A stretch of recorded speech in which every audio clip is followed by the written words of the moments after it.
सर्वप्रथम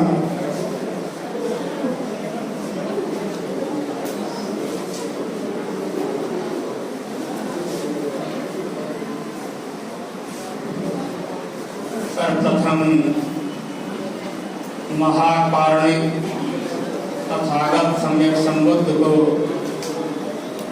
वंदन करते हुए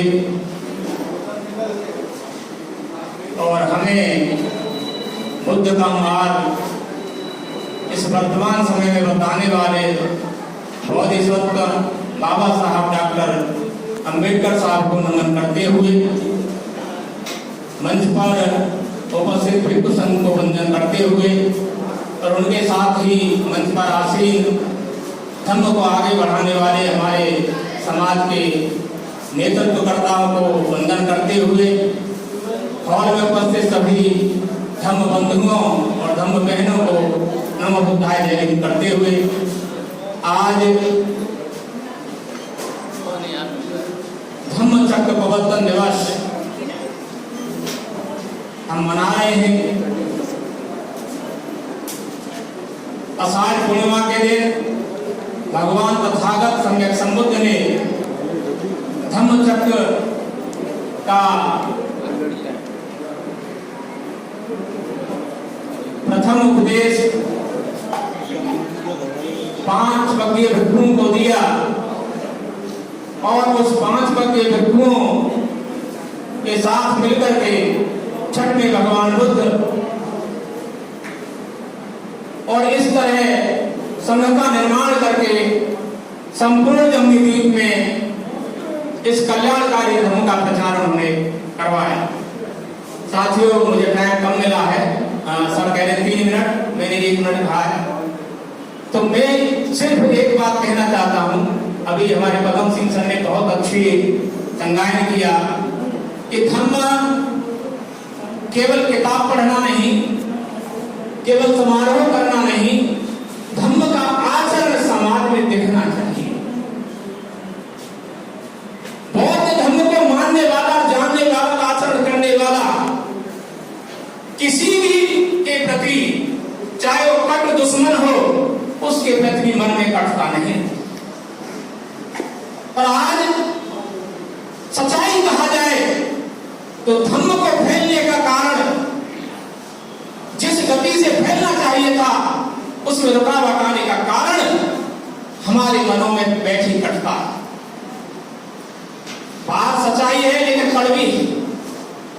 हम मंच लगा करके समय अपना लगाते हैं, पैसा अपना लगाते हैं, लेकिन नेगेटिव प्रचार दूसरे का करते हैं। इस सच्चाई को समाज जिस दिन स्वीकार कर लेगा, अपना समय, अपना पैसा, अपनी विद्वता केवल अपने धर्म के प्रचार के लिए लगाने लगेगा, उस दिन धर्म का पहिया घूमने लगेगा। आपका कोई दुश्मन नहीं बनेगा। ये धर्म दुश्मन पैदा नहीं करता, दुश्मन को दोस्त बनाना सिखाता है। अगर जहां तक मैं तो धर्म को समझ पाया हूं, जीवन में एक जीने की कोशिश की है, जो कट दुश्मन होता है धर्म के आधार से वो भी मित्र में परिवर्तित हो जाता है। ऐसी शक्ति जब हम अपने में पैदा कर लेंगे, तभी हम वास्तव में बुद्ध के अनुयायी बनेंगे, बाबा साहब के अनुयायी बनेंगे और संपूर्ण भारत को बुद्धमय बनाने का सपना तभी पूरा कर सकते हैं। किसी की बुराई करके नहीं, अपने धर्म का प्रचार करके सबको। 4 ब्रह्म विहार भगवान बुद्ध के उसमें आते हैं, मैत्री, करुणा, मुदिता, उपेक्षा। अब पहले ही ब्रह्म विहार में मैत्री नहीं कर पाते, मायक मिला नहीं कि बुराई शुरू नहीं। अब करुणा कहां से आएगी? जब पहली सीढ़ी नहीं चढ़े तो। और जब करुणा नहीं है तो मुदिता की तो बात ही नहीं है। फिर तो मेरे भाई का लड़का तो IPS हो गया और मैं खेत में रह गया। सबसे पहले जलन अपने भाई से ही होगी, क्योंकि जलन उसी से होगी जिसे जानते हैं। क्योंकि ना तो मैत्री सीखी है, ना करुणा सीखी है, तो मुदिता आएगी कहां से? मुदिता कहते हैं कि एक दूसरे की उन्नति को देख करके प्रसन्नचित्त होना, मुदित होना, आनंदित होना। और जब ऐसी भावना आ जाएगी तो समाज में कटता कहां आएगी? और जब कटता आएगी भी तो ये तीनों गुण आ जाएंगे, तो उपेक्षा भावना आ जाएगी। कोई अज्ञानता बस अपमान कर भी रहा है, ऐसा कर भी रहा है, तो उसे हृदय से नहीं लगाएंगे, घोषणा करने की में शक्ति आ जाएगी, तब हम बुद्ध धर्म का अनुयायी कहलाने लायक होंगे, तब हम बुद्ध के मार्ग पर चलने लायक होंगे, तभी बुद्ध का मार्ग सबके लिए कल्याणकारी होगा। इसीलिए जो कहा है, पदम सिंह सर कह रहे थे, सब पापस्य करणं कुशलस्य उपसंपदा सचित्त परियोदपनं एतं बुद्धानुशासनं न चेत्